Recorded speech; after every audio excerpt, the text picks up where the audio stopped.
2. TV Comunitária, canal 6 da NET, transmitindo também online, tvcrio.org.br.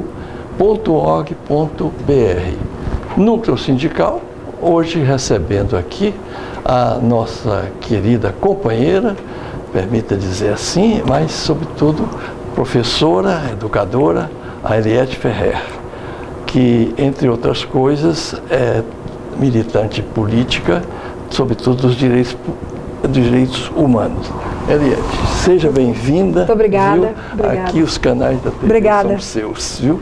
Você pode até fazer já uma mensagem aí de uma alôzinha aí para a nossa telespectadora e telespectador.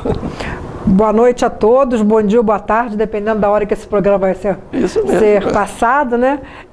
Eu agradeço o fato de eu ter sido convidada para participar aqui da entrevista. É um prazer, uma honra enorme estar aqui com o Soriano, meu velho amigo e companheiro de lutas. Verdade. Eliette, eu queria também que você então soubesse um pouco dessa grande figura guerreira. A Eliette, entre outras coisas, ela que vem do ponto de vista de classe, filha de operário, o pai dela foi tecelão, a mãe dela ela faz questão de declarar isso, foi trabalhos domésticos, e a Eliette é uma vencedora. Logo, logo ela se apercebeu assim, do ponto de vista de adquirir visão crítica da sociedade, e quando estoura o golpe de 64, de 1º de abril de 64, ela, a seguir na escola, passa a ser uma resistente contra a opressão, a tirania, no caso específico, a ditadura, que não foi ditabranda, né, Eliette? Ditadura é dura. Vamos falar um pouquinho da sua militância no Brasil, depois como é que foi a sua... para os Andes, né, que Castro Alves tanto cantava, né, e depois Suécia. Bom, eu sempre fui de esquerda, até porque eu sou canhota, né? Então, seu coração bate do lado esquerdo? É claro, como de todos, mas eu sou canhota. Mesmo sem ter teoria, eu sempre defendi os fracos e oprimidos, eu sempre olhei as pessoas com o mesmo olhar que eu olho qualquer pessoa, né? Sem preconceitos. Ao contrário, se a pessoa é mais necessitada, então você sempre tende a ajudar, a dar mais oportunidade, né? Eu era professora, no caso dos alunos. Mais tarde também eu percebi que eu era feminista, que eu sempre fui feminista, sem saber. Olha só. Porque você começa a olhar os atos que você praticou anteriores, né? Então você vê que aquilo era feminismo. Sem saber, eu era uma pessoa de esquerda e feminista. Eu tomei consciência mais da esquerda, digamos assim, depois que eu frequentei a faculdade, depois que eu entrei para a faculdade. Eu fiz História, fiz o curso de História na UEG, hoje é a UERJ, era porque a Universidade do Estado da Guanabara naquela época, né? Porque o Estado da Guanabara era quando a capital foi transferida para Brasília, o Distrito Federal, onde eu nasci, você também, virou o Estado da Guanabara. Não, eu sou mineiro. Você é mineiro? Gosto de comer queijo e sou de Teófilo Otoni, claro, mas sou carioca, não sou adotivo, como me deram o título, Paulo Ramos, de cidadão fluminense e de cidadão carioca, com muito orgulho. Com certeza, você é carioca. Então, curso de História, depois você foi professora também de literatura. Fui professora, eu fiz curso normal. Quando eu acabei o ginásio, naquela época depois do ginásio, você tinha científico, normal ou clássico. Tanto que tem a música, mais uma normalista linda, não pode casar ainda. Normalista. Então eu fui normalista, e eu fui normalista na época do Jango, que foi um dos melhores, se não o melhor, governo que o Brasil já teve. O melhor presidente do Brasil foi Jango Goulart. João Goulart. Ele tinha como meta as reformas de base e foi deposto pelo Império, né? Um golpe mancomunado, engendrado nos Estados Unidos, para justamente tirá-lo do poder, ele foi deposto por causa disso, porque ele achou, aqui no Brasil, né, nós temos essa característica, os governantes que olham para o povo, que eles se dedicam a dar mais oportunidade, né, ao povo, esses líderes são perseguidos. Assim foi o próprio Getúlio, que acabou se suicidando, o Juscelino foi perseguido também, o Jango, imagina, foi feito golpe contra ele, o Brizola, né, e agora o Lula, que está preso sem provas. E veja você, Lula não pode dar entrevista da prisão. Mas o Fernandinho Beiramar pode. Fernandinho, macarrão, veja você. Bom, então, só para a gente não perder o fio da meada, Brasil, ditadura, aí você, com seu companheiro, né, começa... mais tarde eu militei na LN. LN significa... Ação Libertadora Nacional, era liderada pelo Carlos Marighella, grande brasileiro, baiano, foi deputado pelo Partido Comunista e, bom, ele foi assassinado pela ditadura, naturalmente, naturalmente não, né, claro, e, bom, por causa dessa militância, o meu companheiro de época foi preso. O nome dele, para a gente fazer Luiz Carlos Guimarães. Aqui, Luiz Carlos. Ele foi preso e muito torturado, ele não morreu porque não morreu. Foi levado para São Paulo, trazido de volta para o Rio, mas tinha, por sorte, um general amigo da família. Depois que acabou a fase do pau, né, as pessoas que foram presas e torturadas sabem o que é isso. A fase do pau é a fase da tortura pesada, né? Quando acabou essa fase da tortura pesada, choque elétrico, pau de arara, telefone, afogamento, cigarro, ponta de cigarro, maldades terríveis, colocado em celas geladas, que eram chamadas geladeira, né? Maldades sem fim, porque o ser humano tem uma imaginação muito grande. Isso é uma pessoa já rendida, né? Quer dizer, de uma covardia absurda. A tortura é um ato covarde antes de tudo, porque a pessoa está presa, não tem como se defender, e aí a autoridade... Oriente, faz maldades. Eu faço questão aqui de dar uma resposta que faltou. Você também foi torturado, né? Eu conheci tudo isso. Eu faço questão de dar aqui uma resposta que faltou naquela entrevista que a Globo faz com o general Mourão, em que ele diz que os heróis matam, mas os heróis, general Mourão, não matam pessoas já rendidas. Os heróis não matam pessoas na tortura, nos porões, né, em que você moe a pessoa totalmente da forma mais cruel, né? Às vezes até pelo prazer de torturar. Com certeza. De forma doente. Isso não é herói, não. Esse coronel que está sendo falado hoje em dia, que esse candidato à presidência, ele fica exaltando esse coronel, que foi um dos chefes da tortura no Brasil. Brilhante Ustra. Não gosto, prefiro não falar, mas você falou tudo bem. Ele presenciava, ele levava, ele tinha prazer com isso. Ele levava crianças para verem os pais sendo torturados. Ele era uma pessoa de uma maldade absurda. Não, todas as moças que por ali passavam eram estupradas.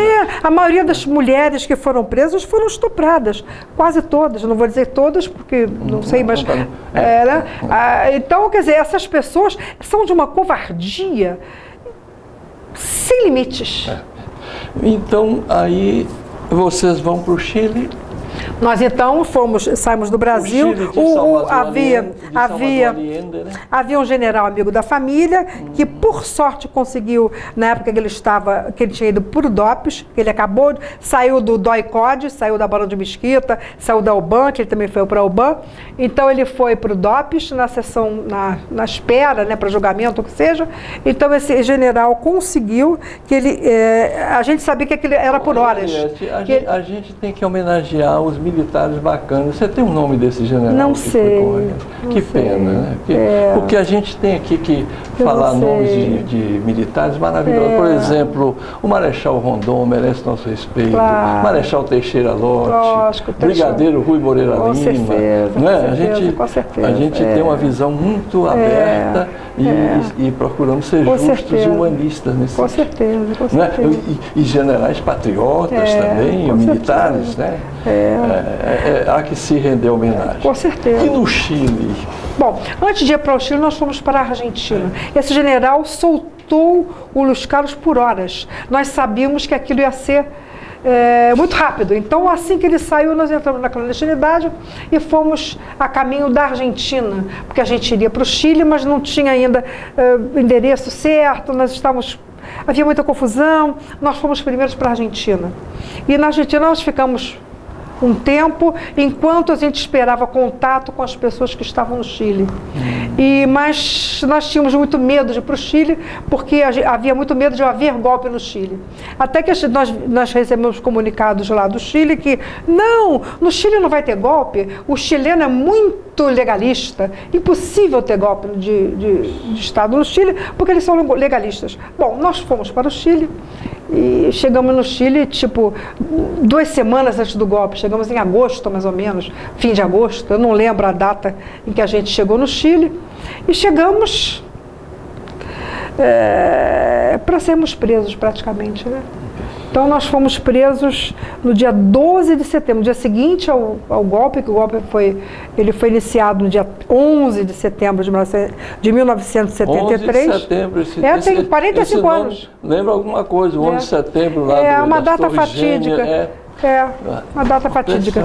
Então, no dia 12 de setembro, nós fomos presos e nós éramos, na casa, 4 homens e 3 mulheres.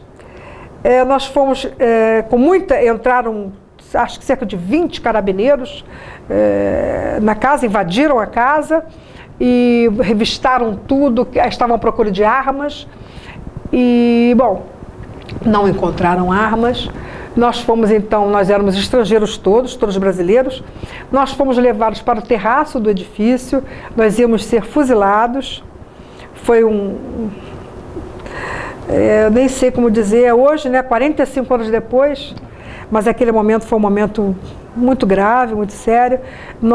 Havia também uma outra família de uruguaios que morava no prédio, nós fomos colocados assim em fila, de frente, e eles armaram lá os fuzis e deram ordem, não foi o tiro, vai ser daqui. Deram não sei quantas vezes simular aquele fuzilamento. Não fomos fuzilados, é claro, estou aqui viva, mas aquilo é um estresse que vocês não podem calcular. Claro. Você está pronta para ser fuzilada, não fuzila, não, vai ser agora, e assim por diante. Quer dizer, foi terrível.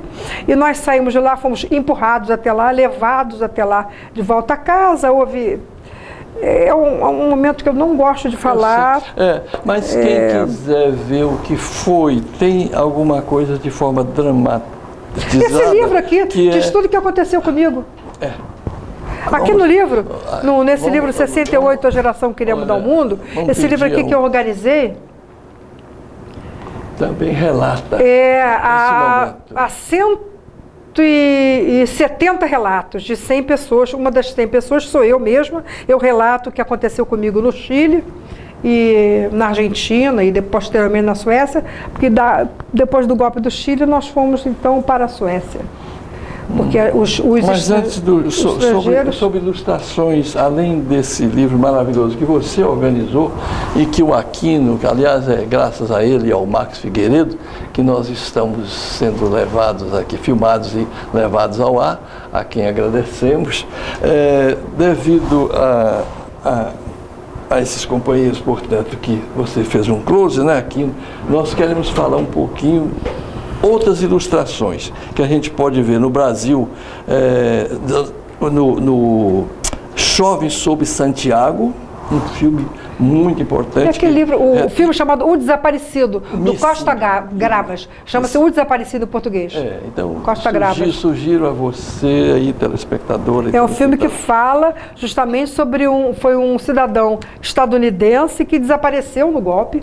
O pai dele um estadunidense foi lá. O telespectador. Não, mas o filme, esse é só o início do filme. Ele foi lá à procura desse cidadão. Exatamente. O filme é todo sobre o golpe do Chile. É um filme muito duro, retrata bastante bem o que a gente passou no Chile pós-golpe. Vocês estiveram num verdadeiro campo de concentração foi, lá, né? Claro. E depois embarcam para a Suécia. Né? Sim, a gente foi levado para a Suécia, nós fomos exilados na Suécia, né?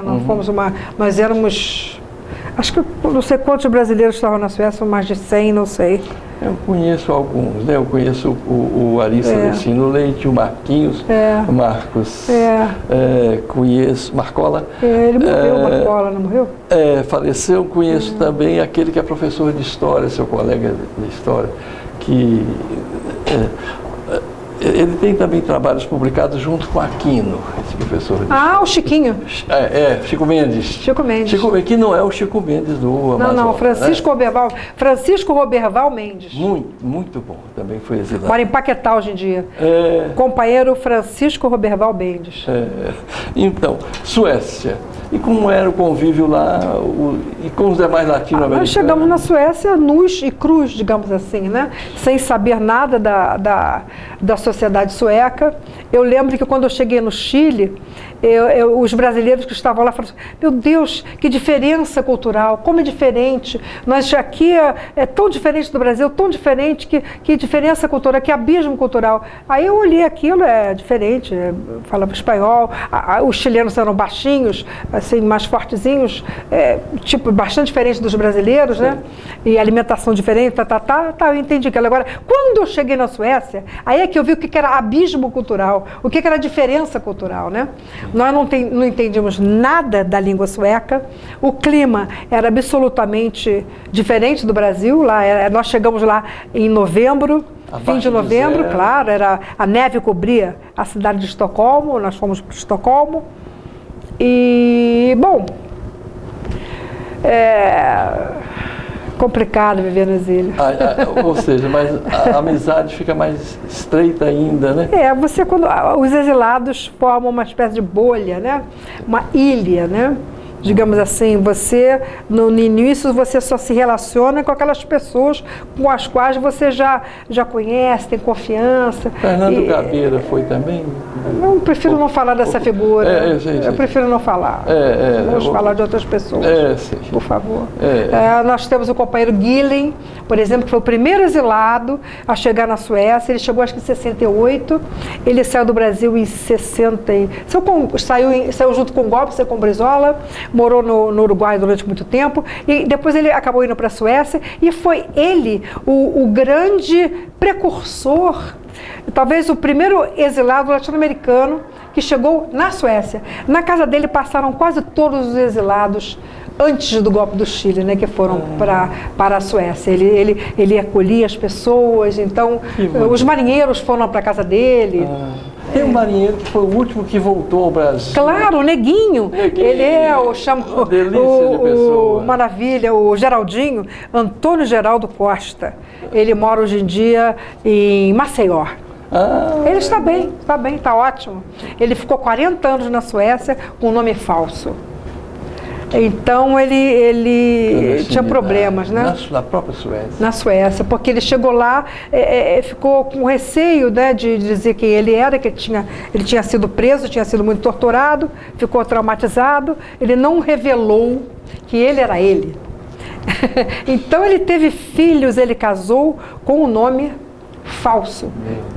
Então, para trazê-lo de volta ao Brasil foi um pouco complicado, mas eu consegui. Eu que tomei essa tarefa porque eu soube que ele estava muito mal na Suécia, um companheiro nosso que estava mal na Suécia. Então, eu consegui trazê-lo para o Brasil, a gente conversou. Ele, então, finalmente pediu anistia, porque ele não queria pedir anistia, mas ele pediu, nós levamos 4 anos para trazê-lo. A coisa começou em 2005, em 2009 ele veio definitivamente para o Brasil, com o nome verdadeiro, com passaporte brasileiro. Os filhos dele na Suécia passaram a ter filhos dele mesmo, no Antônio Geraldo Costa. Ele passou a ser ele. Nossa. Finalmente, depois de 40 anos, sendo outra pessoa. Não vou falar o nome dele, claro, não há necessidade. Que maravilha. Agora, você não desiste nunca, né? Eu falava de uma pessoa aqui que aparentemente tem se alegado que passou para o outro lado, conciliador, mas vamos falar de você que nunca abandonou seus princípios, em que pese você ser extremamente humanista e eu diria até espiritualista, né? Com certeza. Eu acredito em ondas, em faixas de onda. Sim. Eu acho que se você estiver naquela faixa de onda, né, do pensamento, você vai atrair coisas boas. Né? O bom humor, as pessoas boas, as boas ações, ou o que seja. Então, há várias faixas de onda no universo, no planeta, onde seja. Então, você tem que procurar sempre ficar perto das pessoas com as quais você mostra o seu melhor lado. Porque todo mundo tem um lado obscuro, igual o cone da lua, né? Aquele lado que não é iluminado. Todo mundo tem um lado esquisito, né? Eu acho que o ser humano é assim, perfeição não há, né? Então, nós temos sempre que procurar, acho eu, nos aproximar de pessoas com as quais nós mostramos nosso melhor lado, nossa melhor forma de existir. Ou seja, a gente saber sintonizar bem. Isso. Que tipo de rádio, de televisão, e a TV comunitária é uma delas, e você deve sintonizar. Eu acho isso. Acho que essa é um caminho a seguir, né? Então, Eliette, vamos falar um pouquinho de conjuntura. Como você está vendo hoje o mundo, as forças assim do bem, que eu chamaria as forças populares, essas que pensam socialmente. As forças humanas. A humanidade. Quer dizer, eu acho que está acontecendo cada vez mais forte uma onda de prevalência, de tentativa de prevalência, digamos, da banca, dos banqueiros, do dinheiro, das forças econômicas, o capitalismo financeiro, né? Dessas forças contra a humanidade. Que o ser humano, ele é muito versátil, né? O ser humano pode tudo, dizem alguns. Então eu acho que existe no planeta agora um retrocesso muito grande, uma tentativa de retrocesso muito grande, seja na Europa, seja na América Latina, de volta ao nazifascismo. O fascismo nos ronda. Vários países da Europa, mesmo depois da eleição, os partidos nazistas, nazifascistas, estão crescendo. Aqui no Brasil. Mesmo nos Estados Unidos, porque hoje você sabe o que o Trump está fazendo. Podia-se dizer que não se sabia o que o Hitler estava fazendo, porque os meios de comunicação não revelavam tanto. Mas hoje o Trump está separando crianças de adultos, né? Que ele prende e coloca quem está amamentando. Eu soube que há mais de 50 crianças brasileiras presas. O governo brasileiro não faz nada. Capacho, né? Como é que se diz? Esse falso, esse postiço, esse presidente postiço que está lá pós-golpe. Tiraram a Dilma para colocar essa gente aí para roubar, vilipendiar, entregar o país a qualquer quantidade de facções estrangeiras, né? Entregaram a Embraer para a Boeing. Quem manda na Boeing é o Pentágono. O Pentágono agora dirige a Boeing. Nossa Senhora. Não, o Marx nos avisa que nós estamos com 4 minutos mais, que eu quero que você aqui passe o que você, nesses anos todos de militância, de luta, aprendeu porque está bem fixado na sua memória e de mensagem. Como sair dessa? Como sair é resistir. Né? Nós temos que resistir. Eu costumo dizer que o capitalismo não dorme, a direita não dorme, nem cochila. Nós não podemos deixar nenhum espaço vago. Nós temos que ocupar os espaços. Nós temos que existir. Respirar é resistir. Né? Porque assim como o capitalismo não dorme, a humanidade esperneia. A humanidade esperneia e resiste. Então, nós resistimos e existimos, né? Nós respiramos. Enquanto nós respirarmos, existirá uma resistência, uma, força humana para encarar essa gente, essas forças financeiras que elas querem? Elas querem nos massacrar, desprezam os pobres, humilham o povo. E agora nós vamos ter eleição. Pode falar em eleição? Claro que pode. Pois é. Então nós temos que estar atentos para eleger, não só na presidência da República, candidatos progressistas, nós temos que eleger deputados, senadores, e governadores que sejam do mesmo campo que eles, para que nós possamos tentar fazer um governo popular. Sem desmerecer também que tem candidatos à presidência bons, por exemplo, o Boulos. Sim, são candidatos, o Boulos, o Ciro, claro, mas esses candidatos... Agora, exatamente, a coisa... Tem um candidato que eu acho que ele não representa a direita, mas ele está com grande cotação. Esse candidato seria um perigo para o Brasil. A gente sabe, ele não. É um candidato que quer trazer o fascismo de volta. Ele detesta as diferenças, ele não gosta de mulher, não gosta de índio, não gosta de preto, não gosta de pobre. E, poxa, o que é isso? Prega violência. Prega violência. Rasgadamente. É para fuzilar, assim, Nós queremos que o povo brasileiro tenha oportunidade, que todos tenham oportunidade, porque com oportunidade você poderá crescer. E você crescendo, o país cresce. O país crescendo, ótimo. Mas o que... E ser feliz, o que a gente quer é ser feliz, né? Sem dúvida nenhuma.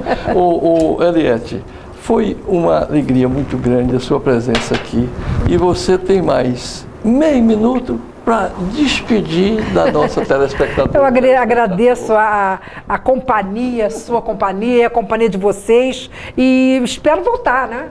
Eu espero que a gente, depois das eleições, possa realmente eleger um governo progressista e que não haja golpe pós-eleição. E que a gente, resista. Então, obrigado, você que nos acompanhou, você que com a sua audiência nos honrou.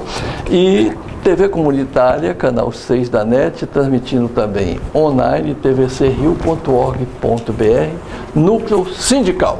Muito obrigado.